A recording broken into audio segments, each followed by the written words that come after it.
Hello and welcome back to Histories Tech. Today we are going to be looking at the PT boat. Now this relatively inexpensive and quick to build boat was built for the United States during World War II as a small, fast, quick response boat. And while development of this boat was plagued with multiple issues, once they got all these problems figured out, it became an absolute terror for the Japanese during the Pacific Campaign of World War II. Besides the devastation it caused to the Japanese, the boat gained fame for multiple reasons. Arguably one of the most famous connections for the PT boat comes from 35th President of the United States, John F. Kennedy. And while his most famous boat, PT-109, is the source of his fame, he actually commanded three in total, PT-101, 109, and PT-59. PT boats have also appeared in multiple forms of media, the most famous of which is McHale's Navy, both the TV series in the 60s and the 90s movie. Let's go ahead and look at how the PT boat got its start, what were the problems, and how did they fix them, and how did it gain its fame. The outbreak of hostilities in 1914 in Europe, what would become World War I, Canadian designer and manufacturer Albert Hickman actually approached the United States for a fast, maneuverable, seaworthy torpedo motorboat that could be utilized against capital ships. Now, his plans called for a 50-foot long torpedo boat known as a sea sled. Now, unfortunately for Hickman, his plans were immediately rejected by the United States as they were not involved in the war in Europe. But he was told to submit his plans instead to the British. Again, he was rejected by the British Admiralty this time, and basically they didn't think this 50, maybe 60-foot long boat would be sufficiently seaworthy and be able to provide the purpose they needed it to do. Now, regardless of the rejection, Hickman went ahead and built his sea sled. And he armed it with a single Whitehead torpedo, which was the standard torpedo of the day. Now, he once again demonstrated his vessel, this time to the United States Navy and foreign representatives, and while they were impressed by this vessel because it could do 35 knots, it could handle 10-foot seas, no one gave him a contract. However, one of the representatives of the British Admiralty was a man by the name of Lieutenant G.C.E. Hampton. Now, Hampton and a few others would approach John I. Thornycroft and Company to develop a small, high-speed torpedo boat, and this would eventually become the British coastal motorboat. And this would be essentially the basis of the British's motor torpedo fleet in World War I and beyond. The United States did eventually allow for the development of a single experimental small torpedo boat. However, by the time everything got up and running and they had built the prototypes, the war had ended. There would be no use for the United States to develop a torpedo boat.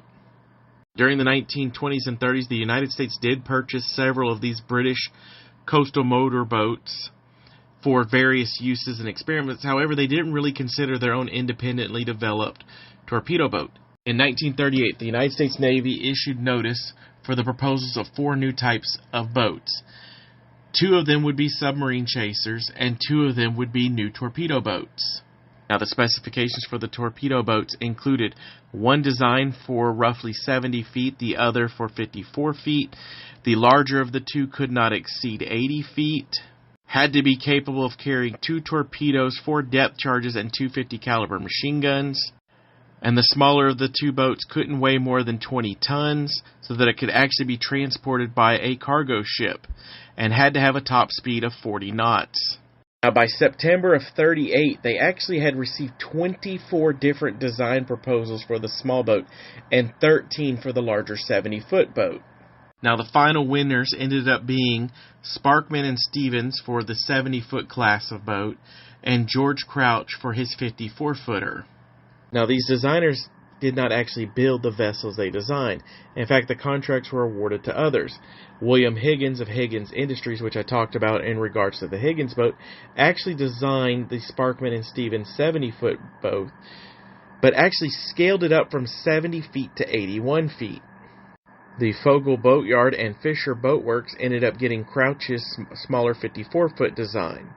And over the course of the development of the PT boat, there would be actually several other manufacturers of the boat, including Huckins Yacht Corporation, which designed their own independent boat. Now, the overall manufacturing of the vessels went really well, and they were actually having no issues until March of 1941, when they were running a heavy weather test in Key West that was supposed to start in Key West and run to New York.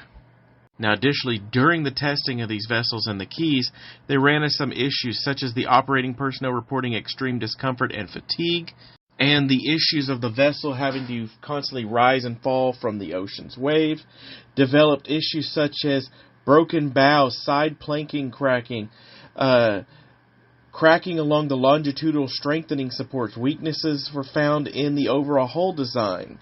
So the Board of Inspection and Survey began what was known as the Plywood Derby. And this was a series of open water trials to basically put various styles of PT boat, different manufacturing, different designs, through a series of extremely rigorous tests to basically see what it would take to break a PT boat. While the investigation did find some flaws in the overall designs and what needed to be fixed, it also found out what they could do to max out the load that these vessels could take, allowing them to be much more efficient and stronger ships in the future.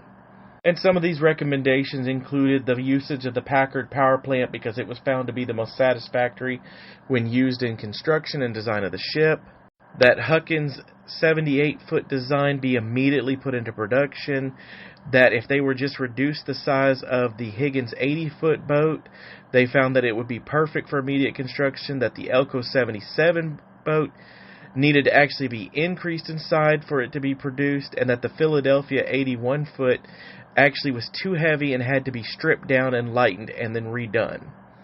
With this, the PT boat production began, and they would actually begin seeing their first usage after December 7th, 1941. And interestingly enough, at this time, from December 1941 until the fall of the Philippines in 1943, PT boats were actually credited with multiple kills at this time. However, the U.S. Navy knew that this was all false, but they went ahead and let the rumor continue. PT boats were sadly the victim of a major issue that was occurring during the early part of the war, which was issues with torpedoes not detonating. Now, it wouldn't be until the introduction of the Mark 13 torpedo in mid-1943 that all of the problems with torpedoes and the PT boat would be eliminated.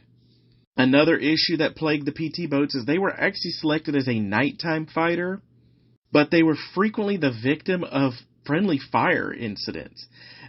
They couldn't be properly identified by friendly forces, and they were attacked by seaplanes, by ships, things like that. Also, they had a hard time of targeting ships at night until they would eventually be fitted with Raytheon SO radars, which basically completely changed the skills for nighttime attacks for the PT boat. Now, the PT boat saw one of its biggest campaigns with the Solomon Islands campaign. And honestly, with the Mark 8 torpedoes they were equipped with at the time, they really shouldn't have been as effective as they were.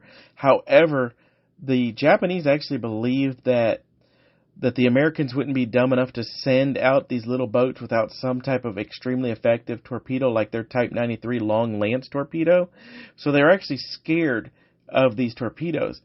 And the swarms of these torpedo attacks actually intimidated the Japanese that if they saw a large group of PT boats, they would actually withdraw from the area. The PT boat would continue to demonstrate its effectiveness in what was known as barge busting. And what this occurred both in the Mediterranean and in the Pacific. And basically they would send the PT boats to destroy resupply barges.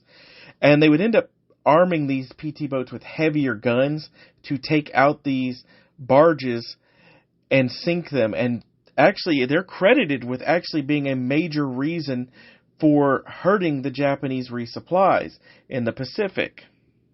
And this is really where we start to see the reputation of the PT boat as the devil boat come into play. Now, even with all of this success that the PT boat ended up finally having, as soon as the war ended, hundreds of these boats were basically stripped of all useful equipment and then dragged onto beaches and burned. And this was done basically because in an all-steel Navy, there was no purpose of having wooden boats anymore. And this explains why there's so few PT boats to this day. Currently, there are only 12 PT boats and 2 experimental PT boat hulls in various states of repair surviving in the United States. But there you have it, the development and legacy of a rather interesting boat that came to be feared by the Japanese. But I thank you for joining me today, and I look forward to talking to you on the next time.